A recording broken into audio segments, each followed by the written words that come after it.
श्रीधाम वृंदावन में कल एक हादसा हुआ।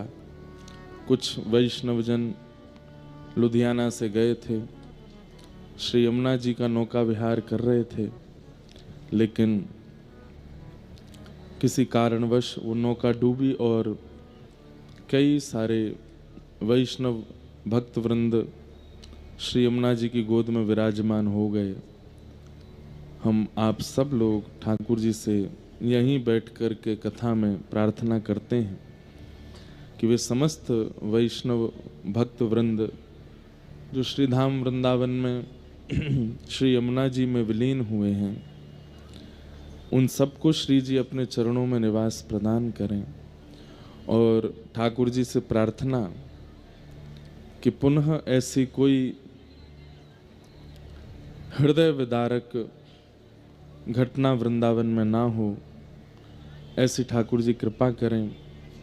और यदि किसी कारण से श्री यमुना जी हम आप सब से या इस संसार के नियमों से कष्ट में तो वे हैं, ये बात तो आपको माननी पड़ेगी। श्रीधाम वृंदावन में यमुना जी का स्वरूप जैसा होना चाहिए वैसा नहीं है। श्री अयोध्या जी में भी कथा के विश्राम दिवस मैंने इस विषय पर बहुत जोर देकर के बोला था। कृष्ण जन्मभूमि के लिए खूब आवाज उठाई जा रही है, खूब बोला जा रहा है, राम मंदिर बन गया, हमें अब कृष्ण जन्मभूमि चाहिए। बहुत अच्छी बात है, हमारा समर्थन है। लेकिन श्री ठाकुर जी को अति प्रिय व्रज वृंदावन में जो 4 वस्तु हैं, उनमें से पहले हैं श्री गोवर्धन नाथ गिरिराज जी, दूसरी हैं वृक्ष यानी कि वन, तीसरा है रज और चौथा है श्री यमुना जी। और इन चारों को ही आप वृंदावन जाकर के देख लीजिए, चारों की ही स्थिति हम लोगों ने खराब कर रखी है। गिरिराज जी का स्वरूप भी बिगड़ रहा है। इस बात को ध्यान से सुनिएगा, कथा में भले ही ध्यान नहीं लगाइएगा, लेकिन इस विषय को सुनिए। गिरिराज जी का स्वरूप बिगड़ता जा रहा है, वहां कूड़ा कचरा आदि सब गिरिराज जी पर डाल दिया जाता है। कई बार 84 कोस परिक्रमा लगती हैं तो यात्रीगण सुबह सुबह जो स्नान आदि और बाकी सब क्रियाओं का क्रम है वो गिरिराज जी की तलेटी में ही कर देते हैं। कितनी कष्टदायी बात है। जिसको ठाकुर जी पूजते हैं ऐसे गिरिराज जी पर हम लोग कैसी स्थिति कर रहे हैं। वृक्षों की तो पूछिए ही मत। वृंदावन अब वृंदावन नहीं है, बिल्डिंग वन हो गया है।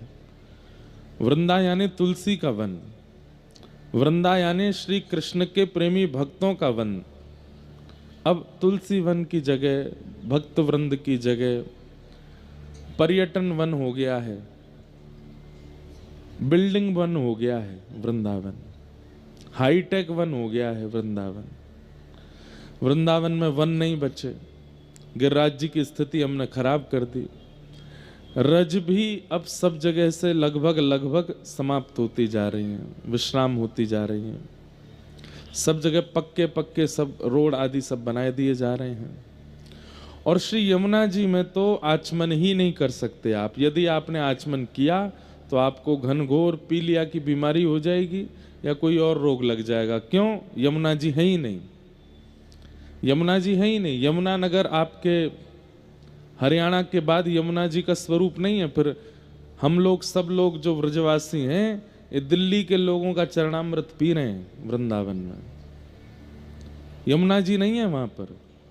दिल्ली के लोगों का स्नान का जल और आदि आदि जो दूषित जल है वो वृंदावन में आ रहा है।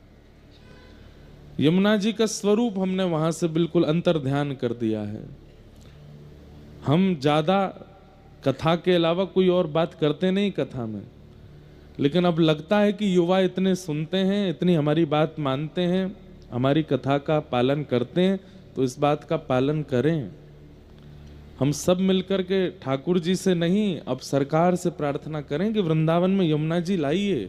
कृष्ण जन्मभूमि आ जाएगी, पहले यमुना जी का आना आवश्यक है। राम जन्मभूमि बनी है, अयोध्या में, वहां सरजू जी का जल, मैं अभी गया था, रोज 2-3 बार स्नान करने गया, इतना सुंदर पवित्र जल। सरजू जी हैं इसलिए रामलला आ गए, काशी में गंगा जी हैं इसलिए विश्वनाथ प्रभु आ गए, लेकिन वृंदावन में यमुना जी नहीं आई हैं। हम लोग इन्हें सामान्य नदी क्यों मान रहे हैं? पटरानी हैं, ये ठाकुर जी की स्वरूप शक्ति हैं। मथुरा में जब ठाकुर जी का जन्म हुआ, सबसे पहले कारागृह से बाहर निकलते ही, गोकुल जाने से पहले ठाकुर जी का स्वागत किसने किया? श्री यमुना जी ने किया। यमुना जी को स्पर्श देने के बाद गोकुल में प्रवेश करते हैं ठाकुर जी। आज उन यमुना जी का स्वरूप देखिए वृंदावन में, बिल्कुल काला पानी है यमुना जी का। आप स्नान तो छोड़ दीजिए, पान भी नहीं कर सकते, ऐसी यमुना जी का स्वरूप कर दिया गया है। जिस यमुना जी के तट पर ठाकुर जी विहार करते हैं, उन यमुना जी का स्वरूप ही नहीं बचा है।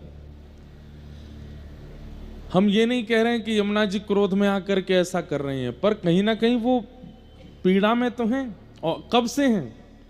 10 साल 20 साल हो गया यमुना जी का पवित्र जल नहीं है। इसलिए हमारी प्रार्थना है कि श्री यमुना जी के शुद्धिकरण पर आप सब लोग भक्त वृंदावन जाके आवाज उठाया कीजिए, प्रार्थना कीजिए कि श्री यमुना जी का जल पुनः व्यवस्थित हो, स्नान करने योग्य, पान करने योग्य हो। यमुना जी सुव्यवस्थित और सुंदर हो जाएंगी तो वृंदावन का सब रूप, सब स्वरूप, सब मंगल में हो जाएगा। जब घर की रानी ही दुखी है तो घर के बाकी लोग प्रसन्न कैसे रहेंगे? वृंदावन की रानी, महारानी श्री यमुना जी हैं। और एक बात आपको बता दूं, श्री यमुना जी में और किशोरी जी में कोई भेद नहीं है। किशोरी जी का ही जल निमग्न स्वरूप श्री यमुना जी हैं, और उन्हीं यमुना जी का स्वरूप ऐसा बिगाड़ करके हम किशोरी जी को पीड़ा में डाल रहे हैं, किशोरी जी को पीड़ा में डाल रहे हैं। इसलिए जो दुर्घटना कल हुई है उसके लिए हम आप सब लोग नेत्र बंद करके ठाकुर जी से प्रार्थना करें और वंदन करते हुए निवेदन करें कि हे ठाकुर जी, हम भक्तों से जो अपराध बनता है आप कृपा करके हमें उसका दंड दें, लेकिन ये जो वृंदावन में और व्रत 84 कोस में जो ऐसी लीलाएं हो जाती हैं जहाँ पर लोगों के प्राण चले जाते हैं, हे नाथ हम कलयुगी जीव हैं, हम पर थोड़ी दया कीजिए। इस प्रकार कभी किसी का यात्रा के दौरान ऐसा स्वरूप ना हो, हे नाथ ऐसी कृपा करना, हम सबको क्षमा कीजिए हमसे जो अपराध बने हैं। और जो लोग भी श्री यमुना जी में विराजे हैं उनके लिए प्रार्थना है कि वे श्री ठाकुर जी की चरण सन्निधि प्राप्त करें। उनके परिवार के लोग सब दुखी तो बहुत हैं, कष्ट में तो बहुत हैं, लेकिन श्री जी कृपा करें, ठाकुर जी कृपा करें। उन सबके इस कष्ट के समय में श्री जी ठाकुर जी उन पर अनुग्रह करके उन्हें जल्दी इस समय से बाहर निकालें, ऐसी हमारी प्रार्थना है। श्याम सुंदर श्री यमुने महारानी की जय।